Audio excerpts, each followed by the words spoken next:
Himmahnya, saya kalau menang akan berbuat ini. Yang baik lah. Kalau saya menang jadi presiden, jadi DPR, jadi gubernur, jadi bupati, akan begini. Agenda saya. Itu berarti himmah namanya baik. Atau azimah, saya akan mensejahterakan rakyat, saya akan memajukan masyarakat, terutama di bidang welfare, kesejahteraan. Itu namanya azimah namanya. Walhasil manusia itu punya al-quwwatul mutakhayyilah. Nah, sejak kecil, sejak remaja, harus dibina kekuatan ini.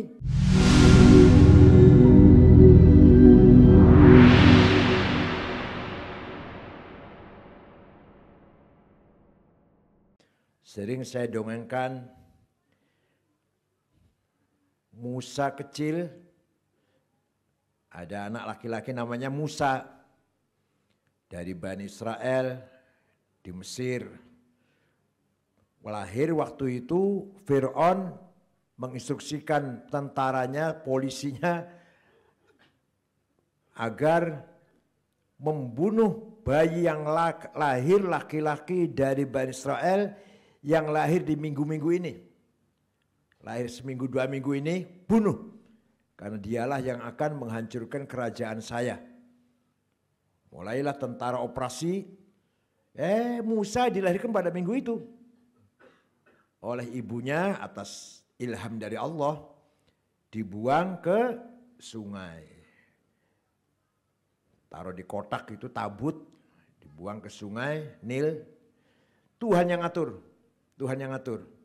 Malah anak Musa ini dijumpai oleh istrinya Fir'aun, Asyah yang lagi mandi. Dibawa ke istana pulang. Lapor pada suaminya, Mas Fir'aun atau Kang Fir'aun. Saya nemu bayi, laki-laki ganteng banget, saya pelihara ya, kita kan gak punya anak. Silakan. Coba Tuhan yang ngatur itu.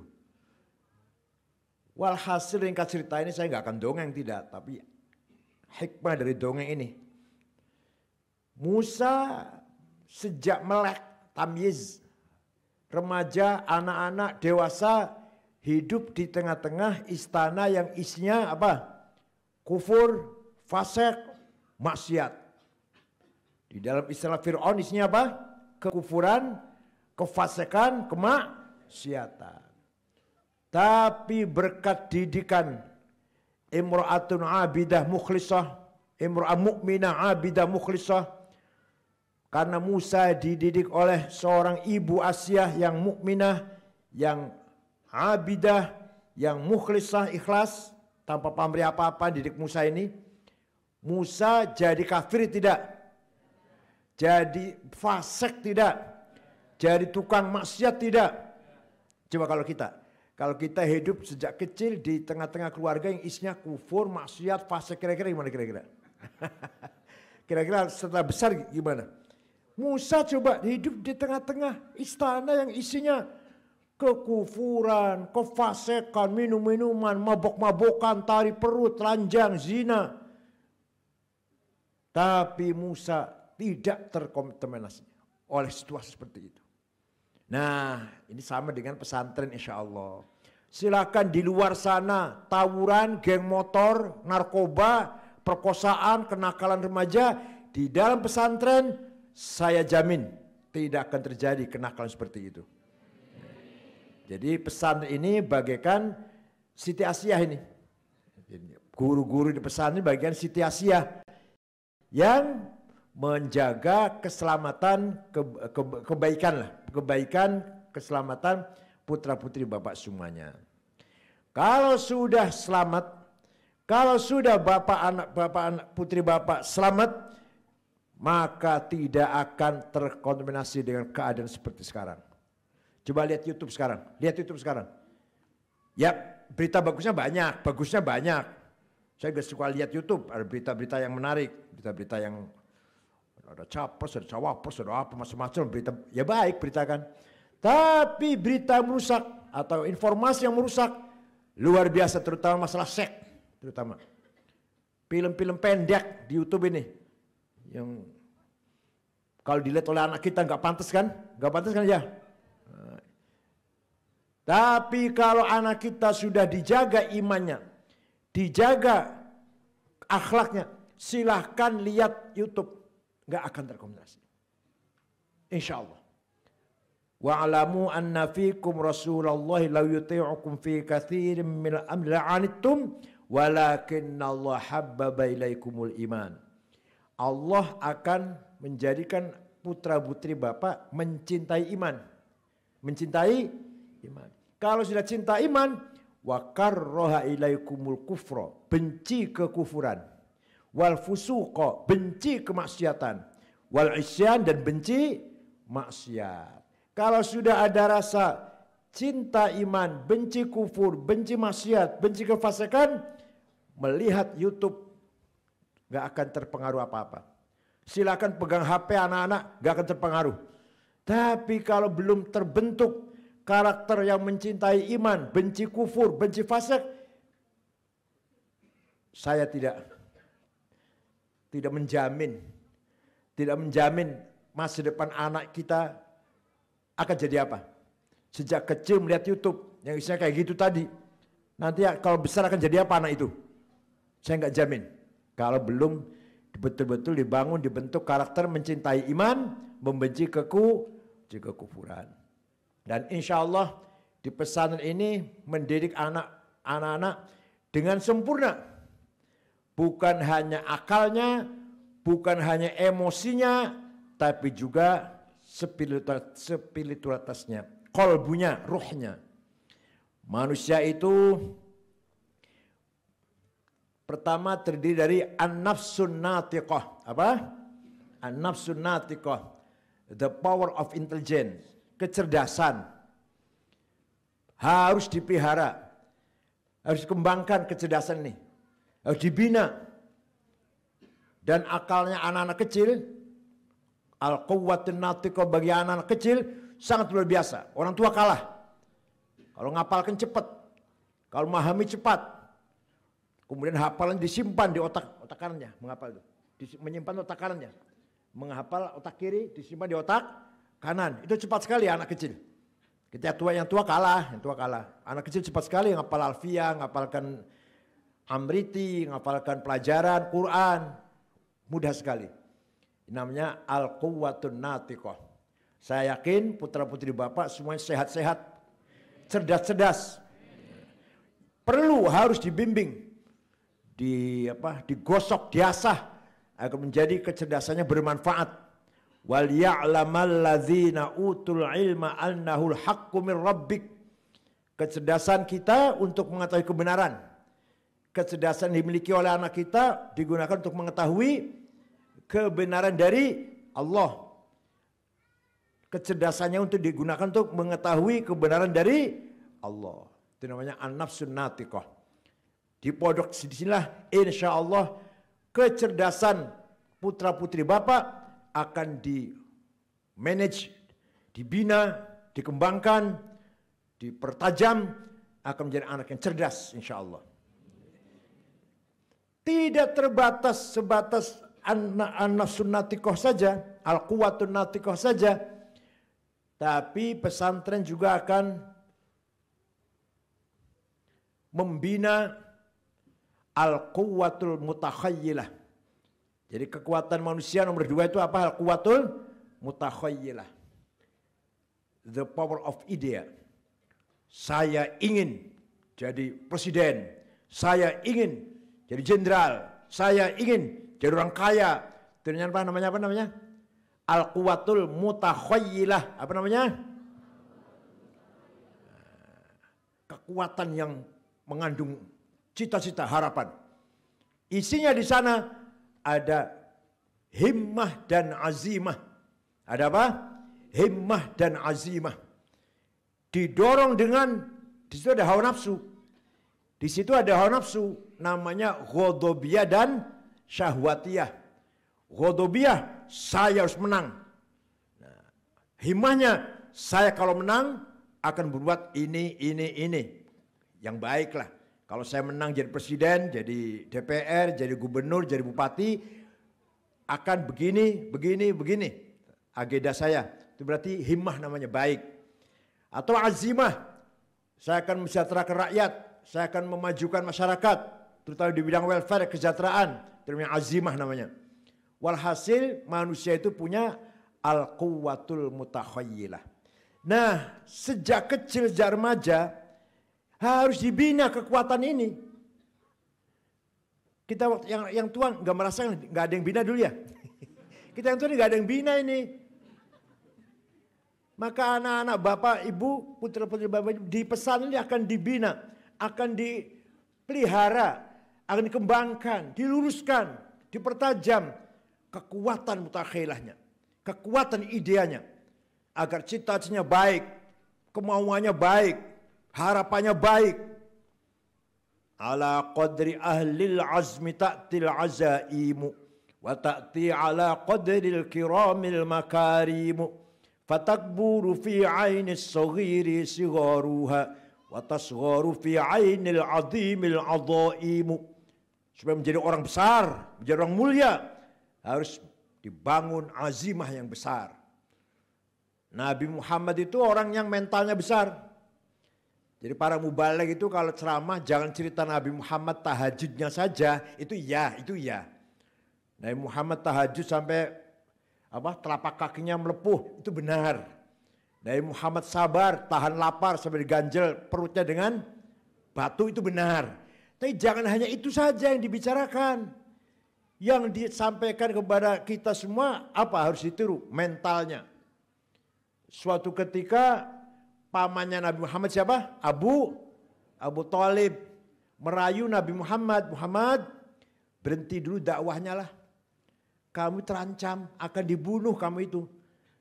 Abu Jahal CS merencanakan akan membunuh kamu Muhammad. Berhenti dulu dakwahnya lah. Terancam kamu itu. Saya khawatir kalau pamannya. Coba kalau kita gimana tuh? Kalau kita dinasihatin oleh paman berhenti dulu, kira-kira berhenti gak itu kira? Berhenti. Nabi jamnya gak begitu. Wallahi law wada'u syamsa fi yamini wal qamara fi yasari ala an atruka hadzal amr ma taraktu hatta ahlika dunah.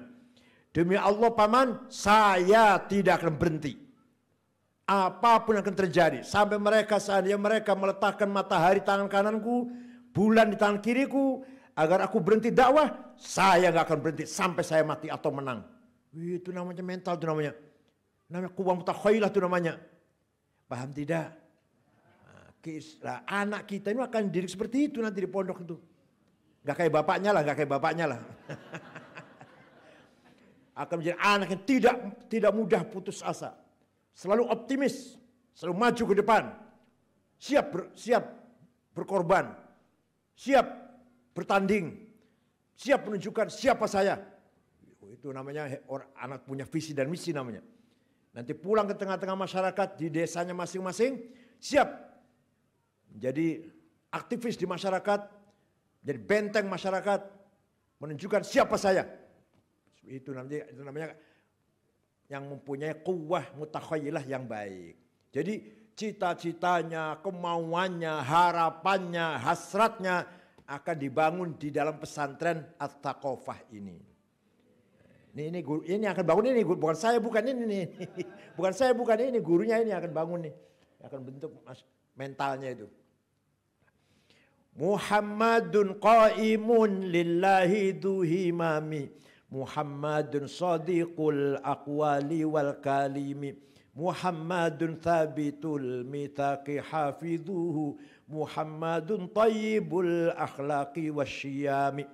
Nabi Muhammad orang yang duhimam, yang punya himmah, mentalnya besar. Saya harus menang. Nabi Muhammad itu gak kayak sampean insyaallah. Alas, saya harus menang. Nabi Muhammad itu mentalnya. Jadi kalau dongeng Nabi Muhammad jangan dongeng sholat tahajudnya saja. Jangan dongeng perutnya diganjel batu saja. Itu ya, itu ya. Kita harus tunjukkan juga Nabi Muhammad seorang pemimpin yang bertanggung jawab. Saya mendapatkan amanah dari Allah, risalah Islamnya, harus menang.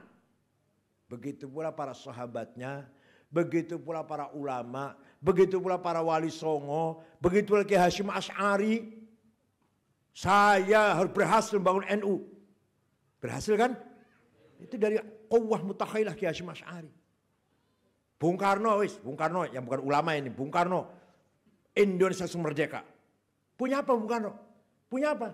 Punya uang, punya teknologi, punya senjata. Melawan Belanda apa punya apa melawan Belanda, melawan Jepang itu? Dengan apa melawannya? Senjata, uang, teknologi. Tidak.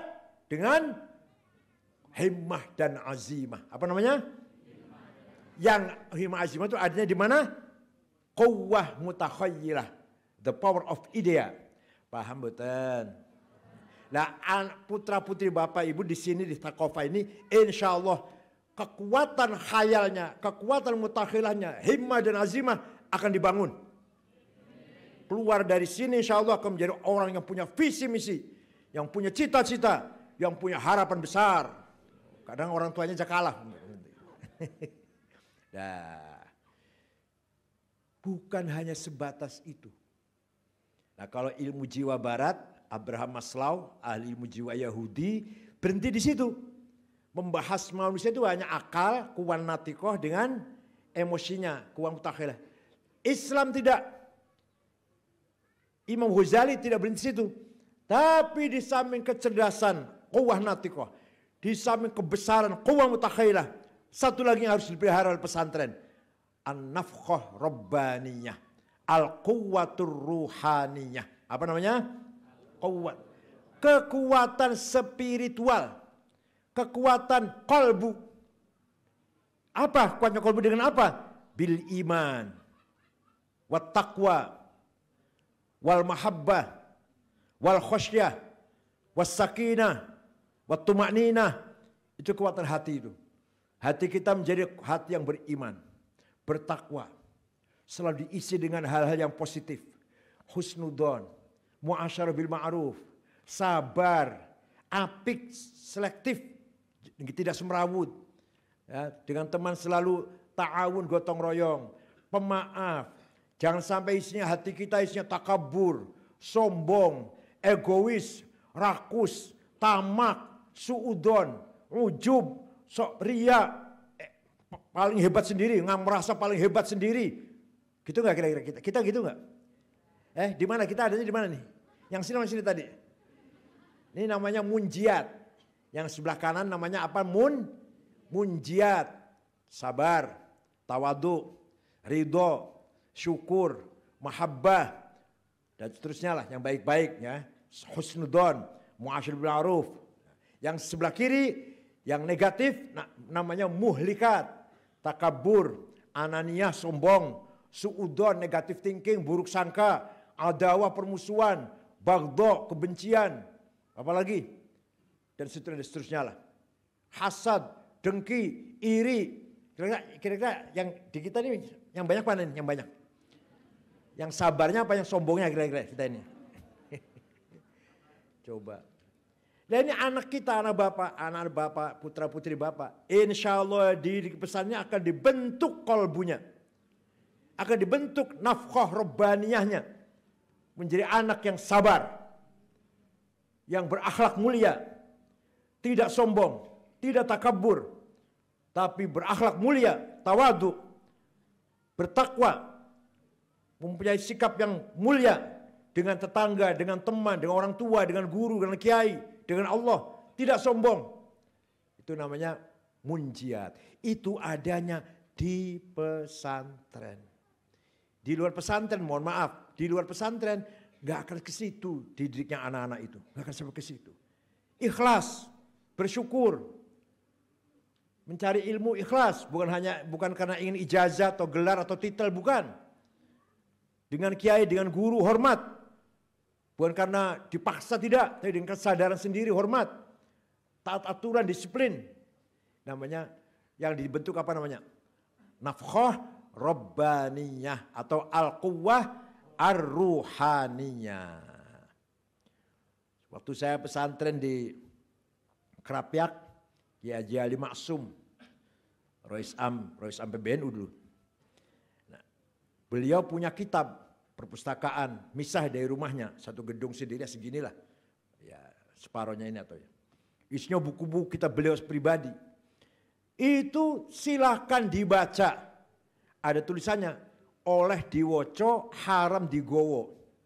Boleh dibaca tapi haram dibawa. Itu kita santri, ada Pak Masdar yang sekarang di PBNU itu, Pak Masdar, ada Pak Ali As'ad, dulu anggota DPR. Baca, tapi nggak berani bawa. Nggak ada yang jaga, nggak ada CCTV, nggak ada kamera. Hanya ada tulisan itu. Tapi kita takut dengan tulisan itu. Tulisannya apa? Namanya sudah jadi mentalnya. Akhlak kita sudah jadi itu. Hanya karena tulisan itu kita takut bawa kitab. Pengen bawa nggak? Karena kitab Mikhail Ma'sum itu di toko nggak ada. Di toko kitab nggak ada. Waktu itu bagus-bagus itu. Fajrul Islam, Duhal Islam, Durul Islam, sejarah, tarikh, bagus-bagus. Ingin bawa nggak berani dengan tulisan itu. Coba. Itu namanya terbentuk domirnya. Apa namanya? Domir, moral, conscience. If'al, lakukan kebaikan, do it. La taf'al, jangan lakukan keburukan. Don't do that. Itu sudah ada di sini. Dalam hati kita ada. Misalkan contoh, kita mau mencuri atau mau korupsi, la taf'al. Ada suara gitu ada. Jangan, salah. Ada nggak di sini? Ada nggak? Ada ya, pernah niat begitu ada ya, pernah ya? Mau melakukan kesalahan, hati kita pasti akan ngomong gimana? La taf'al. Kita akan melakukan kesalahannya, apa aja kesalahan. Pasti dalam hati kita ada suara, la taf'al, don't do that. Jangan lakukan. Ada ya? Oh ya, pernah melakukan, pernah akan melakukan salah ya, pernah. Nah, tapi ketika melakukan kebaikan, sesuatu kebaikan, mau diajak pengajian atau ada minta bantuan infak sedekah untuk masjid, lakukan. Ada suara itu? Ayo berikan.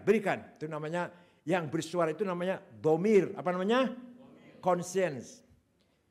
Istafti qalbak albirru matma'anil qalbuk wal ithmu ma haka fi nafsik wa taradda bisadr.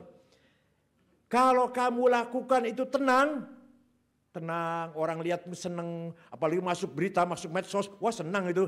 Berarti yang kamu lakukan itu baik. Tapi yang kalau kamu lakukan ragu-ragu, alergi, maju mundur, tengok kanan, tengok kiri dulu, jangan ada yang tahu, berarti yang kamu lakukan dosa. Tidak gampang ukurannya. Kalau kita lakukan itu dengan tenang, mantap, langkahnya mantap, itu benar yang kamu lakukan itu benar. Tapi kalau kita lakukan itu ragu-ragu, maju mundur, tengok kanan, tengok kiri dulu, jangan ada orang tahu, KPK jangan tahu, polisi jangan tahu, keluarga tangga jangan tahu, berarti dosa, pelanggaran. Gampang kok, gak usah orang lain, diri kita sendiri bisa. Istafti qalbak albirru matma'anna ilaihi qalbuk wal ithmu ma haka fi nafsik wa taraddada bihis sadr.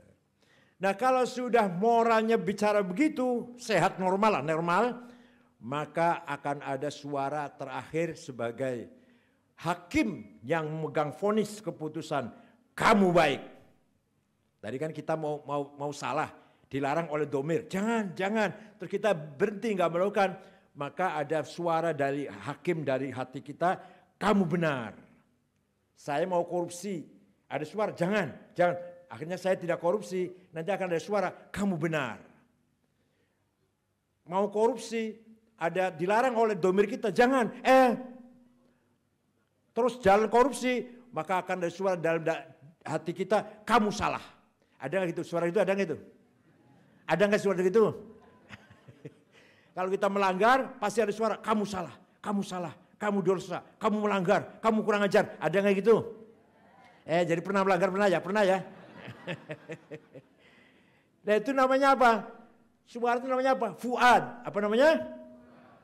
Maka dzabal fuadu ma ra'a. Yang namanya fuad tidak mungkin bohong. Yang namanya fuad, walaupun fuadnya maling, fuadnya koruptor, fuadnya bajingan, nggak bohong, nggak fuad. Yang bohong cangkem, yang bohong mulut. Demi Allah saya nggak korupsi. Fuadnya, iya. Demi Allah sumpah bukan saya. Pernah nggak gitu? Pernah tidak? Siapa yang ngambil rokok saya ini? Tadi rokok saya tinggal 1 batang ada di sini. Kok sekarang nggak ada? Bukan saya nggak tahu. Saya. Pernah nggak? Pernah tidak? Yang ngomong gitu siapa? Apa yang bersuara itu namanya? Fuad. Fuad tidak bisa bohong. Diajak bohong nggak mau. Dia bohong tuh nggak mau, nggak bisa. Saya. Nah, sekarang ini Indonesia sedang krisis fuad, krisis moral, krisis domir. Polisi penegak hukum malah polisi yang bandar narkoba, coba bayangkan. Polisi penyelundup narkoba. Bintang 2 lagi. Polisi penegak hukum, polisi yang membunuh ajudannya. Polisi yang melanggar hukum, padahal dia penegak hukum. Domir yang hilang, fuad yang hilang ini. Hakim, yang namanya hakim itu penegak benteng terakhir keadilan di negara ini adalah hakim. Kita rakyat kecil ini ingin mendapatkan kebenaran, keadilan, minta pada siapa? Mengharapkan siapa? Keputusan. Lah hakimnya sendiri nggak benar. Ayo gimana? Negara mau kemana? Hakimnya nggak benar. Jaksa yang akan membela, menuntut haknya orang yang didolimin untuk mendapatkan keadilan. Jaksanya nggak benar. Ayo gimana? Ya Allah, krisis hukum kita ini, krisis moral, krisis domir, krisis fuad. Semua harus punya fuad. Polisi harus punya fuad. Punya sih punya, maksudnya supaya dengarkan suara fuadnya itu. Polisi harus mendengarkan suara fuadnya masing-masing. Hakim, jaksa, pengacara harus mendengarkan suara fuadnya masing-masing. Jangan selalu mulutnya yang bohong. Fuadnya harus dengarkan apa yang sebenarnya. Paham tidak? Mau memutuskan si A benar, si B salah. Ini si B-nya ini ngasih uang sampai 10 miliar. Ya gemetar, pegang paling gemetar nih. Akhirnya si B benar. Karena berapa? 10 miliar. Pengacara dengan jaksa, berunding aja berunding. Supaya nanti muridnya begini tuntutannya, nanti begini, nanti hukumannya nanti ringan. Itu pengacara dan jaksa udah berunding itu. Ya Allah, ini semua permainan semua ini. Kenapa? Karena tidak ada domir, tidak ada fuad. Ada sih ada, tapi nggak didengarkan. Paham tidak? Nah nanti fuad itu, kalau pertama kali kita melanggar, berbuat kesalahan, suara fuad keras. Kamu salah, kamu melanggar, kamu dosa. Lama-lama tiap hari salah. Lama-lama malas bersuara fuadnya. Kamu salah. Pelan-pelan, kamu salah. Lama-lama nggak bersuara. Lama-lama tidak bersuara. Malah kebalik-balik. Yang benar dianggap salah, yang salah dianggap benar. Kamu itu tinggal ngambil saja, goblok kamu ini. Kuno banget sih kamu ini. Tinggal tanda tangan dapat sekian, mumpung kesempatan luar biasa. Belum tentu ada kesempatan di masa yang akan datang. Ini waktunya kesempatan saya. Tinggal tanda tangan kamu dapat sekian miliar. Kok nggak mau, kuno banget, goblok kamu. Ini orang yang mau benar dianggap goblok. Kebalik-balik nggak itu? Balik-balik nggak? Itu namanya syirir. Apa namanya? Jahat sekali. Orang jahat sekali. Kalau kata Imam Ghazali, syirir ini harus dibunuh. Harus dibunuh orang kayak gini. Walawit taba'al haq wa huwa mulafasadatis samawati wal ardu wa man fihin. Orang yang mengalahkan kebenaran dikalahkan oleh kepentingan. Al-haq kebenaran dikalahkan oleh kepentingan. Bunuh hukumnya. Kalau orang salah, kita maafkan. Salah, nggak sengaja, keliru, nggak sengaja, nggak apa-apa itu sih. Ini enggak. Dari awal, waduh, dia tergoda setannya. Tergoda setan apanya? Sudah direncanakan 2 bulan yang lalu mau korupsi. Bukan goda setan tuh. Setan aja geleng-geleng kepala. Pinter banget orang ini kata. Saya aja nggak bisa bikin proposal seperti itu. Kalau kegoda setan itu kita mau benar. Di tengah jalan digoda, digelitik. Belok aja, belok yuk. Itu namanya goda setan. Waswisu fi sudurin nas. Kalau dari awal sudah ada rencana. Begini. Dan di sini ada bisa diambil nih di sini. Di sini ada celah bisa diambil nih. Dapat 5 miliar di sini. Nanti tahap kedua di sini bisa lagi nih. Ya Allah, itu bukan setan, itu dia sendiri namanya. Namanya khawatir nafsaniyah. Bisikan hawa nafsunya itu. Bukan setan. Setan aja nggak bisa itu merencanakan seperti itu. Geleng-geleng kepala. Ini Masya Allah, syuyukh syayatin namanya ini. Nah, negara ini penuh dengan syuyukhus syayatin. Syekhnya setan, syekhnya, guru besarnya setan. Kiainya setan yang kebanyakan di negara kita ini. Ya ada yang bagus ya ada polisi bagus, jaksa bagus, hakim bener ya ada masih. Tapi kebanyakan syuyukhus syayatin, syuyukhul abalis, syekhnya iblis. Ini karena apa? Karena fuadnya sudah rusak. Nanti fuad akan baik lagi kalau dalam keadaan kritis. Sakit parah, naik pesawatnya oleng, mau jatuh. Naik kapalnya bocor, mau tenggelam. Baru ya Allah, baru tuh fuadnya ingat lagi tuh. Lagi sakit parah, dirawat sudah napasnya sesak, nggak bisa bernapas, batuk. Ya Allah sembuhkanlah ya Allah, saya merasa banyak dosa, mau tobat dulu ya Allah. Setelah sembuh gimana? Jadi kita ini fuadnya mau baik, mau tajam, mau benar, nunggu sakit dulu. Fuad kita mau benar, nunggu sakit dulu. Sekarang. Kalau mau tobat, kalau mau baik, sekarang. Bukan nunggu sakit, nunggu ketika dalam keadaan sangat kritis, sangat gawat, baru bertobat. Kalau mau tobat, sekarang, bukan besok. Kalau besok namanya taswif. Taswif namanya apa? Mengulur-ngulur lah, besok aja tobatnya, besok saja lah kita berhenti, sekarang tanggung dah. Besok aja kita berhenti. Namanya taswif, itu min amali syaitan itu. Oleh karena itu, pendidikan di pesantren insya Allah akan sampai ke situ mendidik anak-anak kita. Spiritual yang sehat. Akan didik anak kita satu, basirah, the eye of heart, mata batin yang tajam. Mata hati yang tajam, yang siap menerima ilham. Fa'alhamaha fujuraha wa taqwaha. Insyaallah anak-anak bapak ibu, anak-anak atau anak putra putri, insyaallah akan menjadi anak yang siap menerima ilham dari Allah, mendapatkan petunjuk mana baik mana buruk. Fa'alhamaha fujuraha wa taqwaha. Itu namanya basirah, the eye of heart, mata hati. Kemudian kita akan punya domir, moral, konsien. Dan terakhir akan punya fuad yang selalu berkata jujur, berkata benar, berkata jujur, gak akan bohong. Coba di negara kita ini sekarang, apa yang tidak terjadi?